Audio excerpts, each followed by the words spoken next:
The aim of this video essay is to critically compare predominant male characters in similar, true war scenarios depicted on screen and how they match up to their real-life counterparts, with reference to their effect on the audience regarding the attitudes to the wars portrayed and the acting. The two chosen characters focused on are Richard Winters, performed by Damian Lewis in Band of Brothers, and Robert Leckie, performed by James Badge Dale in The Pacific, as both represent the same nation's army in the same war, but the circumstances which the characters go through differ entirely and create contrast in the character. First, I'm going to look at the character of Richard Winters, but here's a little bit about Band of Brothers itself. Band of Brothers follows the true story of Easy Company, part of the 101st Airborne, from their training in the States all the way up to the end of the war. It was originally released in 2001 on September 9th, and had been worked on by its executive producers Steven Spielberg and Tom Hanks from the moment they finished Saving Private Ryan in 1998, which is significant as the plot of Saving Private Ryan follows individual acts of valor, which is a recurring theme for the main cast of Band of Brothers. Furthermore, the show aired in the US 3 days before the 9/11 attacks. The acts of valor depicted had unforeseen effects on the American public, who began watching the show with 9/11 in the forefront of their minds. For example, a woman from Arkansas reported her husband, who was a sergeant about to deploy, had been watching Band of Brothers, saying that he loves it, seeing all the tactics, and it's really helped him, she said. He knows from watching it that he can't be afraid, which illustrates some of the public view post 9/11 of the show and how characters being depicted have become fearsome, fearless heroes rather than the real people that they were. Thus, I'm giving this section on the character of Winters the subtitle, Heroism. When thinking of war films, generally you think of heroes who dominate the screen in flashy, hyper-realistic ways, and Damian Lewis's character, Richard Winters in Band of Brothers, is no different, despite his seemingly reserved nature. Not in the Rambo, destroy everything that moves kind of way.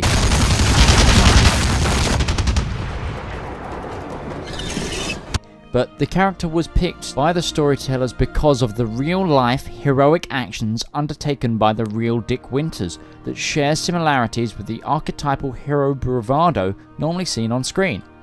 Although this aspect isn't noticeable from the beginning of the series, it does come into focus in Part 3, Carentan, where a combination of Michael Solomon's direction and Lewis's acting really portray this. The first of which is the moment where Lewis's character of Winters is stood in the centre of the road shouting at the men to get moving whilst under heavy fire. Lewis is seen to literally scream at people and even go as far as to take off his helmet and smack other troops with it to get them to go.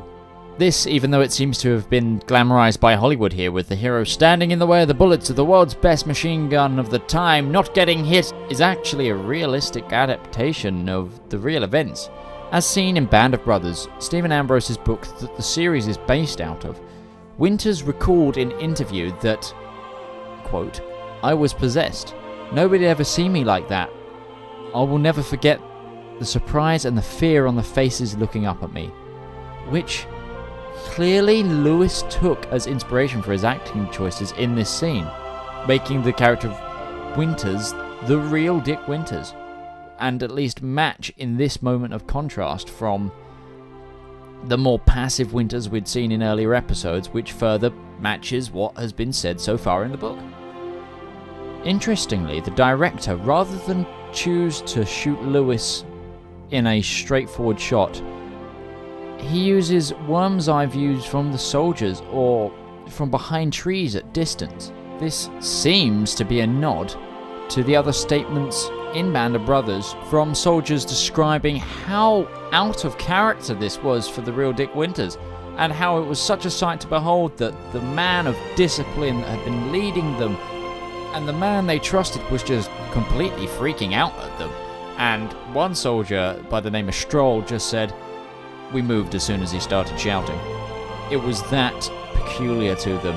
And the nod to that from the director here really backs up Lewis's acting of the character and makes Winters this very realistic soldier doing his duty in a moment of action and intense fighting. The heroic Winters is later displayed again in the same episode during the scenes revolving around the Battle of Bloody Gulch. The moment specifically is the moment where Winters is standing above Private Blythe, who is another featured character of the episode. The direction here for Lewis to be standing above Mark Warren in this scene, when combined with the high and low camera angles, puts Lewis in an authoritative position and reinforces the heroic nature of the character. By presenting Winters as a character in this way, the audience is subconsciously having their attachment to the blockbuster action heroes tapped into, and therefore this creates a connection with the genre, and one that the audience can get behind without having to adapt the truth of the story. The reason for this connection to the genre, and corollary to that, the rapport to the character that goes with it, is explained by author Robert Leckie in his book Story, where he writes, "True character is revealed in the choices a human being makes under pressure. The greater the pressure, the deeper the revelation. The truer the choice to the character's essential nature." Which means because Dick Winters has changed to this heroic bravado into almost putting on his supersuit, as it were, we've become more attached to him, and his character arc is beginning to develop more. There is a definite character shift though with Dick Winters that contrasts the two sides of his character that we've already seen thus far, and really adds a third dimension to him that makes him into a character that audiences at home really get behind. The evolutionary point of which is in episode 5, Crossroads, which coincidentally is the only episode of the series directed by executive producer Tom Hanks. This episode, after the establishing scenes, flicks between flashbacks of the action that took place at the island and of Winters writing the after-action report. The reason this is such a turning point in Winters' character is because it's the moment he begins being repurposed from soldier to civilian, seeing Winters begin to contemplate his time in action and the actions he took as a fighter. This is in particular highlighted by the shots of Winters alone with the typewriter. The close-ups and extreme close-ups of Lewis's face really give us as an audience the ability to see the struggle in Lewis's eyes, and therefore the struggle within Winters, as he remembers the events that unfolded at the island. Also, a little point on the acting here. The slight furrowed eyebrows and intensity of Lewis's stare is very subtle, but it really conveys the thought process and the drama of the moment here. There are moments in the flashbacks, however, that have been glamorized by Hollywood. For example, the moment where the character of Winters leaps into action before the signal smoke and gets at least 100 meters of a head start on everybody else, and being the first to engage the enemy, is false. And in fact, Dick Winters, in his own memoirs, Beyond a Band of Brothers, that he wrote and published in 2006, states that when he got out there were already people firing on the Germans. However, the iconic shot of Winters shooting the young boy soldier that repeats itself throughout the series did happen. As Winters himself writes, "I can still see him smiling at me as I stood on top of the dike." From reading Beyond Band of Brothers, it has to be said that although the facts leading up to this pinnacle event were manipulated in the writing of Band of Brothers the TV show, it is understandable why. Winters' memoirs are very clinical in their writings, disciplined as though reading a military report.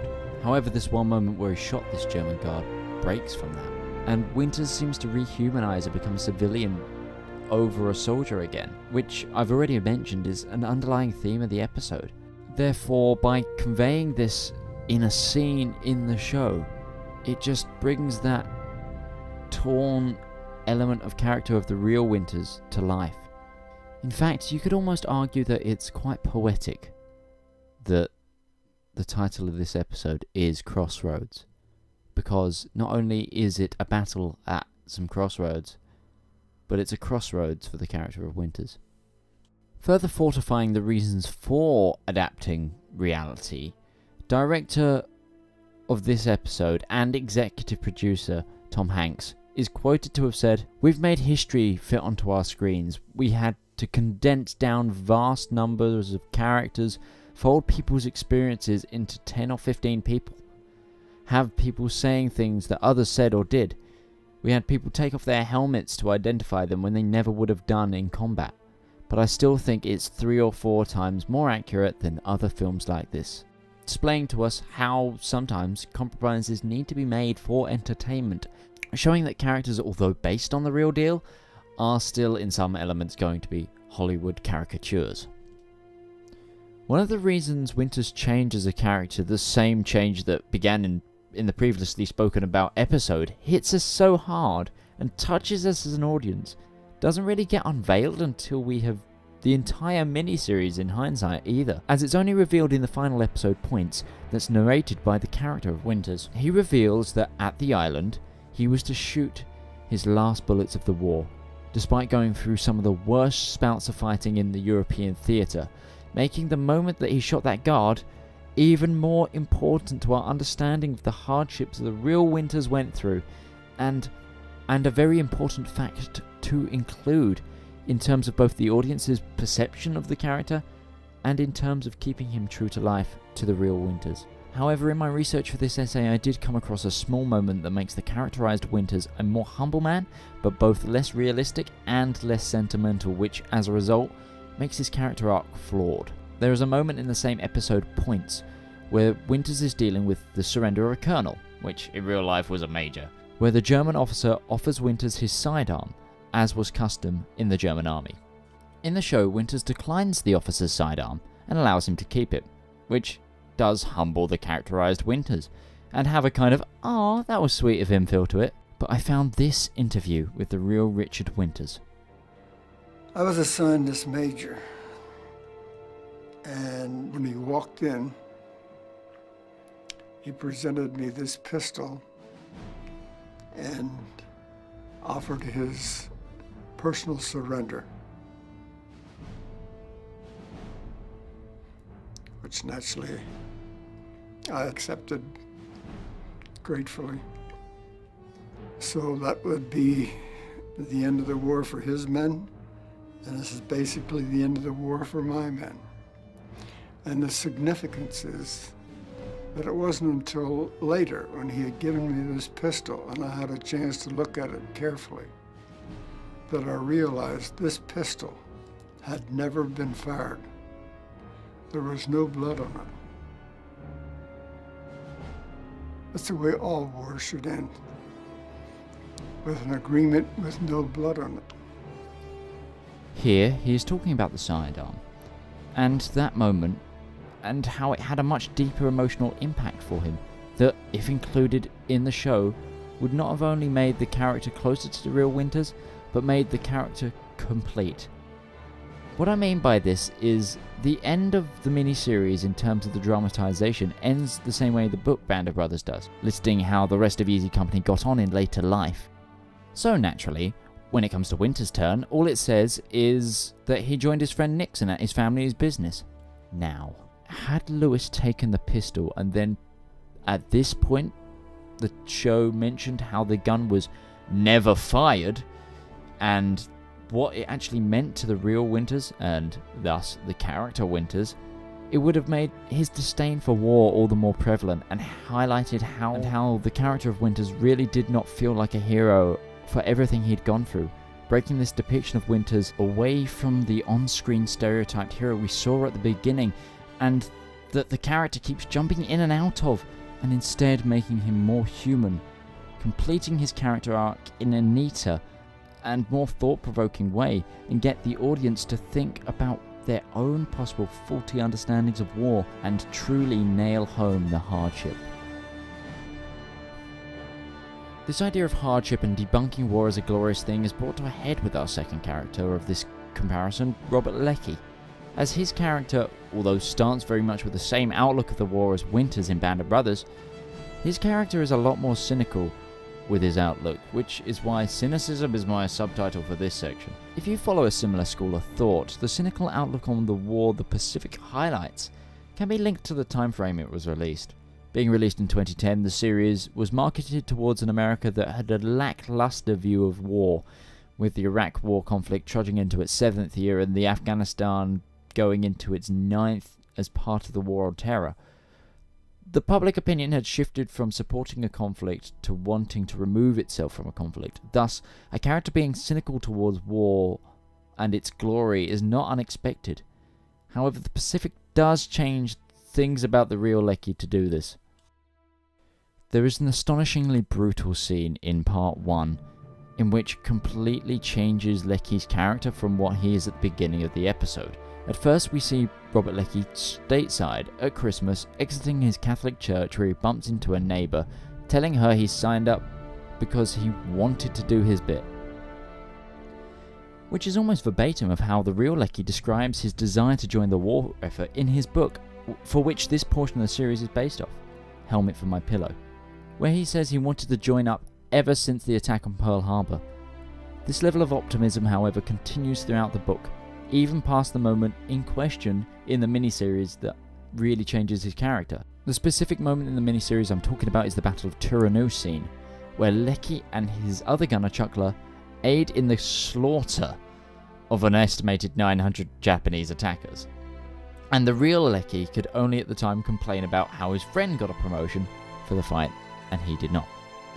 However, in the miniseries, James Badge Dale, who plays the characterized Leckie, looks on the mounds of dead Japanese soldiers with a look of complete and utter disgust. The acting from James Badge Dale at this moment here, although highly emotive, does not actually match the real-life Leckie's reaction to the situation, especially around the delivery of this line, "Yeah, a real turkey shoot," which in the book is a normal agreement, but in this it's a cynical remark. A real turkey shoot. Not only that, but this scene right here, where a few remaining Japanese soldiers banzai charge from the brush, get gunned down, leaving this one poor Japanese soldier to be tormented by American Marines as Leckie looks on, only for finally Leckie himself to grab his M1911 and end the man's suffering, is completely false. The only comparable moment per the real Leckie's novel is a moment during the fight where he and Chuckler had to gun down a similar group that ran out, and then they ran out of bullets, so Leckie had to grab his rifle and shoot the final man as he attempted to escape. The real Leckie also then the next day swam across the river and looted the man. Having said that, Leckie himself wrote the book Helmet for My Pillow that I've based my knowledge, and the TV's based its knowledge of this scene off of, after seeing a Broadway production of South Pacific, to which he regarded, "I have to tell the story of how it really was. I have to let people know that war wasn't a musical." Therefore, this more cynical depiction that HBO have produced on the Pacific is still relatively in line with the goals of Leckie, just not the Leckie at the time as far as I can tell. Then again, what American audience would want to see an American soldier gun down 900 people and be okay with it? The cynical nature of Leckie in real life and the cynical nature that they're building throughout the series does come to a head in the episode in which depicts the time Leckie spent sick in the jungles of Cape Gloucester and his time at the hospital thereafter. The conditions in Cape Gloucester were enough to crush anyone, and Leckie begins to suffer from nocturnal enuresis caused by combat stress. In the episode, he is removed from direct combat and sent to battalion intelligence, and his angst that he was taking out on the Japanese really starts to be focused on his own friends and the officers. This sees him get moved to company mess, where he witnesses a man strip naked and commit suicide. As an audience, we really feel for Leckie and everyone else in those situations, especially as we see the character become emasculated every time he urinates over himself accidentally. You might want to change your skivvies, Private. It appears you've pissed yourself. What fucking kind of Marine pisses himself?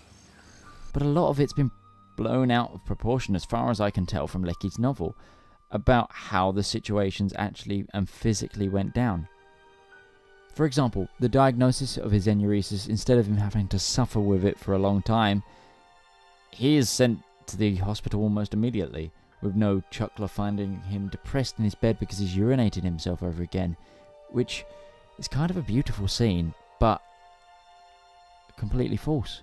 Yet again, the studios dramatized the situation that the character of Leckie was in compared to the situation the real Leckie was in and went through, to attempt to make the on-screen Leckie a more entertaining, a more heartfelt one, meaning the real Leckie and the one on screen don't match up, even though James Badge Dale has created a really in-depth character. Despite this, however, the characterized Leckie does challenge the accepted stereotype of World War II here. As for America in World War II, this was a time where it swept in to save the world from evil, but this ignores the heroism, instead focuses on the darker side of war and the stuff that real people had to go through in order to win, crushing that glory-filled public view. To conclude myself and compare the two characters in a final moment here, it is clear to the historical context that I've come across and the pieces that the miniseries actually used to create the characters, that they are just that, and there are moments that Hollywood is always going to take control of. No matter how accurate to the character the piece could be, it seems if the piece doesn't quite portray the subtextual meaning the studio wants to cover, whether that's war exhaustion or national pride, that the studio will manipulate real life to achieve their goals, most notably in the Pacific with Leckie, but it's also very prevalent in Winters. But to this regard, if you were to put them both next to each other, Leckie is less accurate to his real counterpart than Winters, as so much of Leckie's storyline was manipulated in order to create this cynical outlook, whereas Winters did not need to change much to make him a hero.